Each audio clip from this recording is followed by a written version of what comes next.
filazantsarany Pasika dia manambara amintsika fa velona Jesosy ary nitsangana tokoa izy. Izany fahavelomana izany no ao anatintsika isan'andro.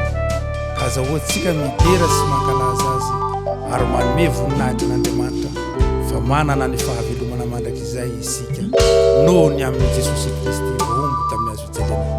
Ka velona Jesosy, ka izany indrindra mahatonga antsika ihovy hoe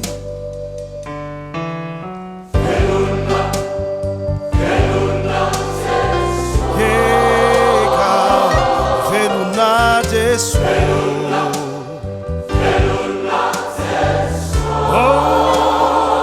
nitsangana tokoa velona Jesu,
sana lai fa va lo chiza